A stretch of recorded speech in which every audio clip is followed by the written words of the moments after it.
Covid-19, 774 décès depuis mars 2020. Madagascar déplore 774 décès liés au coronavirus depuis le mois de mars 2020.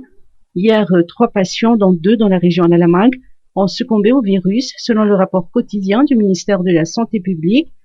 122 nouveaux cas sur 573 tests réalisés ont été enregistrés. Sur ces 122 nouveaux cas, 90 sont localisés à Nalamangue, dont 60 à Tanariuville, 14 à Tanarivo-Tsimjan, 7 à Tanarivo-Varadjan et 1 à Manzakanjin. Par ailleurs, 221 nouvelles guérisons ont été relevées dans tout Madagascar. Le nombre des personnes qui sont en cours de traitement ne cesse de baisser. Selon les dernières statistiques du ministère de la Santé publique, 1380 patients, dont 245 cas graves, sont en traitement. Vaccin anti-Covid. Les 22 régions ont reçu leur dose. Le professeur Jean-Louis Rakoutvau, ministre de la Santé publique, a indiqué hier qu'aucune complication liée à l'administration du vaccin anti-Covid Covishield n'a été enregistrée depuis le début de la campagne. On peut dire que le vaccin est adapté aux Malgaches, a-t-il soutenu. À l'heure actuelle, les 22 régions de Madagascar ont déjà reçu leur dose de vaccin pour cette première vague. De son côté, l'ambassade de France poursuit également sa campagne de vaccination anti-Covid. Elle informe les ressortissants français et européens que la mise en place de quelques centres de vaccination en province est à l'étude. Tout dépendra des possibilités logistiques et du nombre des Français inscrits au registre. Seul le ministère de l'Europe et des Affaires étrangères est habilité à prendre cette décision.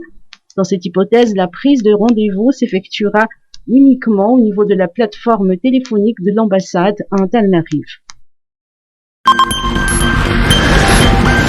Office malgache des hydrocarbures, un suivi du cours mondial du baril. Olivier Jean-Baptiste, directeur régional de l'Office malgache des hydrocarbures, se dit très attentif au cours mondial du pétrole et au taux de change. Actuellement, le baril du Brent sur le marché mondial est de $60. Cela est dû au retour progressif de la demande mondiale et à une économie optimiste liée au vaccin. L'arrivée de la saison chaude dans l'héliosphère nord incitant les personnes à se déplacer. En ce qui concerne l'offre mondiale de pétrole est soumise à un quota de producteurs et le conflit israélo-palestinien crée par ailleurs une certaine incertitude. Quel est l'impact de ces prix internationaux, en tout cas sur Madagascar, entre autres sur les prix? Donc comme expliqué déjà plusieurs fois auparavant, vous savez qu'à Madagascar, selon le rythme d'importation qu'il y a dans ce pays, les bateaux arrivent à peu près tous les 35 jours, mais compte tenu des niveaux de stock et des rotations, nous calculons toujours les prix d'un mois M sur la base des cours internationaux des mois M-2. Donc les prix actuels qui sont assez élevés sur le marché international entreront dans le calcul de la structure de prix du mois de juillet. Donc cela veut dire que nous devons être très attentifs à ce qui se passe en matière de cours internationaux et en matière de taux de change.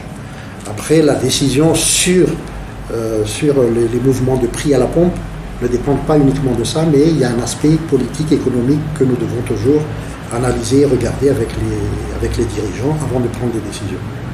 Pour ce qui est de la consommation de janvier à avril 2021, elle est revenue à son niveau de 2019. Amélioration de l'alimentation en eau, une station de production d'eau à Varadjan.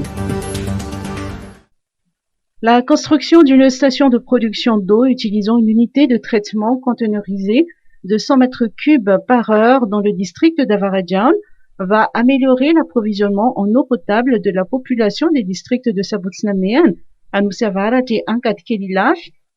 Le ministre de l'eau, de l'hygiène et de l'assainissement a visité ce jour cette station à Ambuipans. Écoutons ses explications. Il y a eu une mise en place des unités conteneurisées qui se fait dans plusieurs centres autour de la ville de Tana. Aujourd'hui, nous sommes dans la commune de Sabutsnamean où une unité conteneurisée est placée pour produire 90 mètres cubeurs et va apaiser les souffrances en eau d'une partie de la population, environ 60%, et une population qui a longtemps souffert du manque d'eau pour juste une partie où ils n'ont pas du tout d'eau pendant la nuit, par exemple. Et là, la visite d'aujourd'hui montre des solutions durables qui commencent à se mettre en place par le gouvernement. Et nous sommes ici pour visiter ces infrastructures qui se sont mises. Nous avons des infrastructures sur Ampitatavka, ici à Sabutiname, on en a sur Empirik dans le sud de Tana. Et cela marque que des solutions d'urgence vont aller vers le long terme pour le Grand Tana. Et aussi, on a des projets avec l'Union européenne et la BEI qui va changer plus de 140 km de tuyaux.